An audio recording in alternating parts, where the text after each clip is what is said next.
Muli, magandang araw sa ating lahat, lalo na sa ating mga ka-59, sa mga kababayan natin, mga security practitioner sa larangan ng Philippine Society of Industrial Security. In this video, gentlemen, magkaroon tayo ng review about cardinals of gun safety. Basic lang. So step by step, i-explain natin ang bawat binabanggit. Now, meron akong ipapakita sa inyo, introduce itong isang gamit. Ito ang tinatawag natin na 9mm Combat Wilson.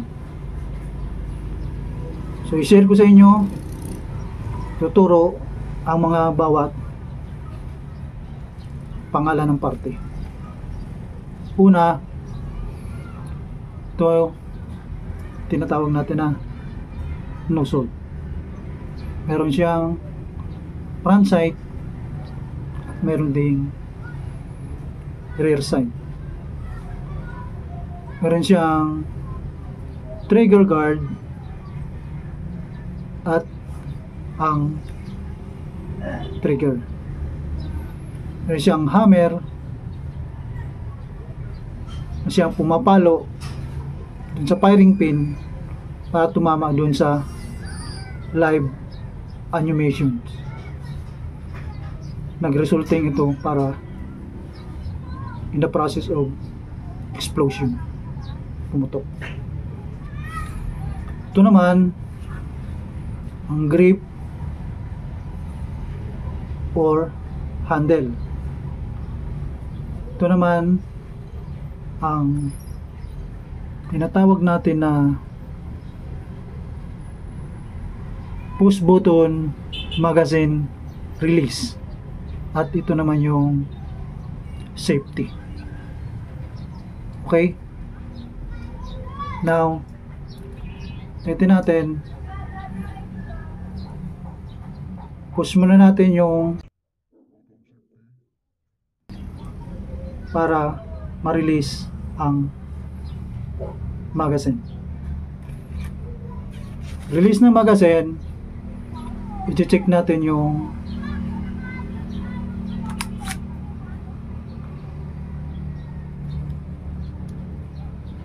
bolt. Sa pamagitan ng pag-open ng bolt, nakikita natin kung may laman ba o wala. Kasi usually, pag kinargahan natin ng magazine yan, automatic, pag nakauto siya, automatic pumasok ng isang live animation, maiwan. Kasi naka-ready siya, naka-loaded ang tawag nun. So now, release natin. Again, ito yung hammer,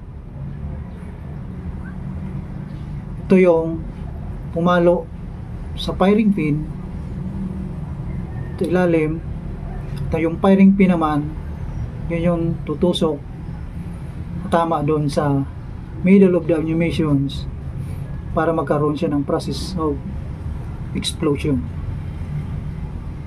para lalabas yung slug ng live animation.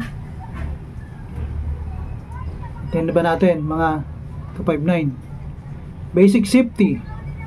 Paano ba tayo mag-turnover sa ating kasamaan? Una, bago tayo mag-turnover, siyempre kukuha tayo ng logbook, balik natin muna yung magazine. Kung halimbawa nakaload yung magazine nya, so ulitin ko, release natin.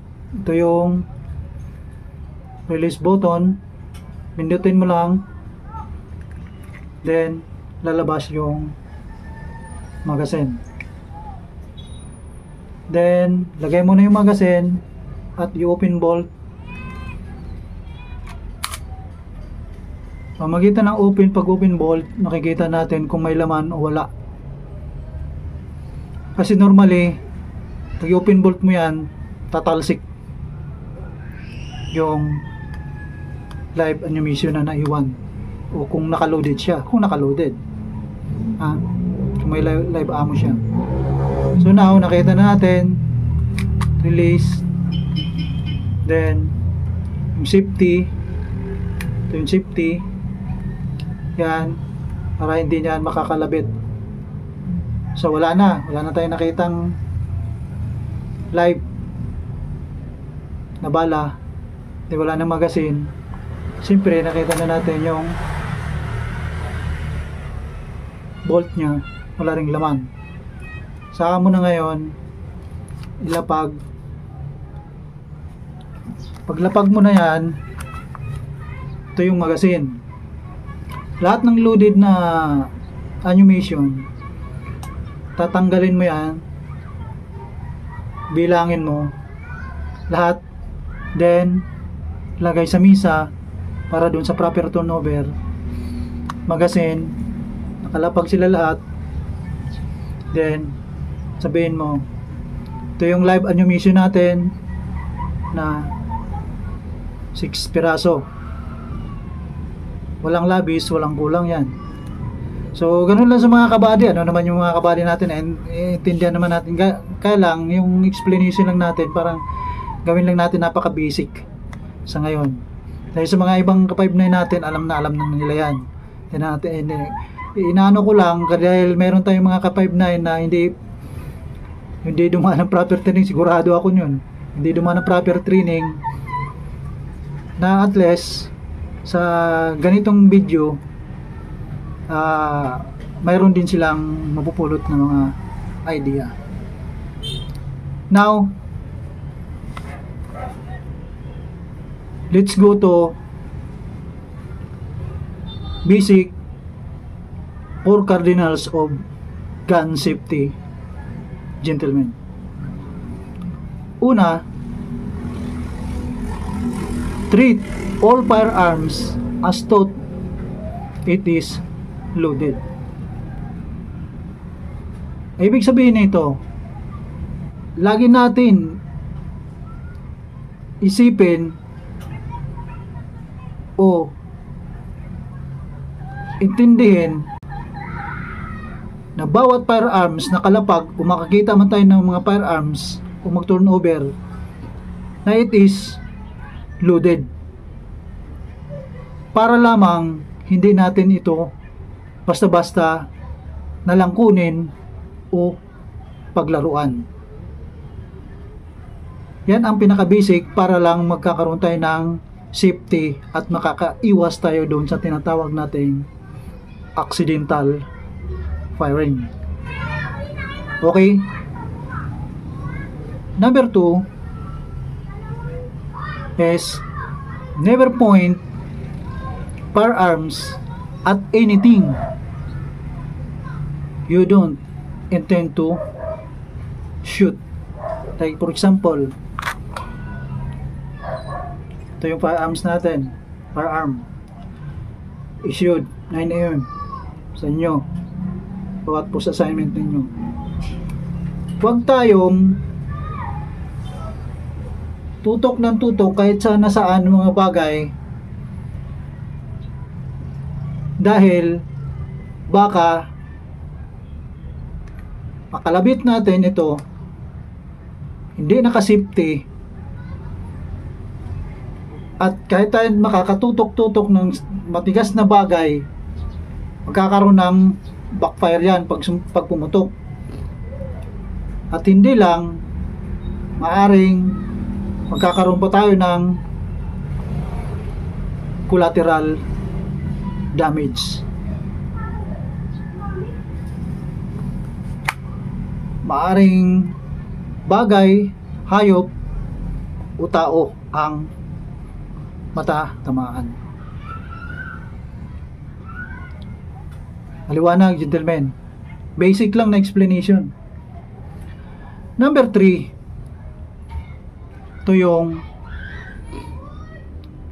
keep your finger off the trigger until you are ready to shoot. kunin ko tong baril. Ito yung sinasabi dito na dapat alisin mo yung daliri. Alisin mo yung daliri sa trigger not unless you are ready to shoot. Ibig sabihin nito,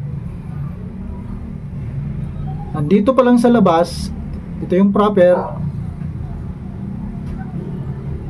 Pag nakita mo na yung target mo, saka mo na ngayon ipasok. Maliwanag. Okay. And number 4, gentlemen, make sure of your target and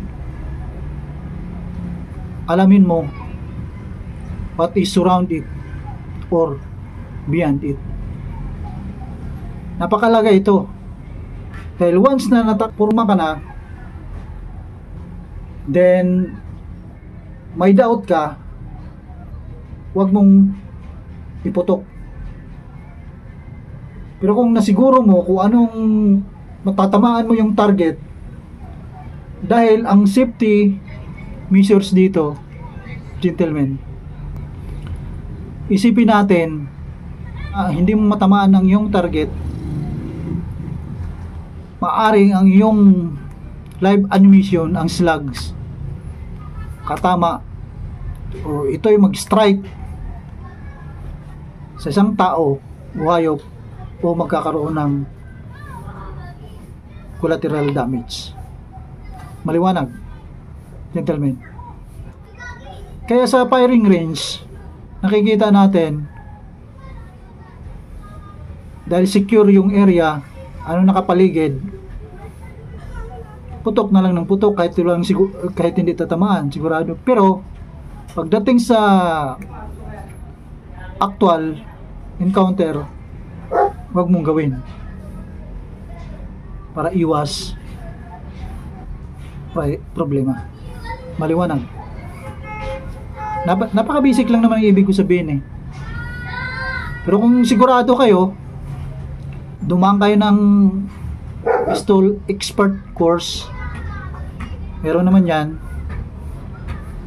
eh ang sa atin, kaya natin ni-review ito for cardinals of gun safety, para doon sa iwas accidental firing or collateral damage. Maliwanag, gentlemen. Hope next video discuss na naman tayo ng panibagong security review program. Magandang araw at magandang hapon sa ating lahat, gentlemen. Disclaimer lang pala, para sa ating mga authority of the state, ginagamit natin na baril para sa ating tutorial, isang airsoft motoy gun lang, ginagamit natin to para mas maintindihan at mas mabilis rin o pinapaliwanag. Muli, may ako ng paumanin sa mga authority of the state na ang ginagamit natin, pinipresenta natin sa video ito, isang toy gun lang. Sa ating mga 5'9", mga security practitioner natin, kung meron tayong natutunan, huwag naman kalimutan mag-subscribe, like and share. Pindot na rin yung natin, notification, para ma-notify kayo sa mga bagong i-upload natin ng mga video. You may comment down below kung anong gusto nyo yung topic, na kung mayroon kayong mga katanungan para explain natin, gawa natin ng tutorial.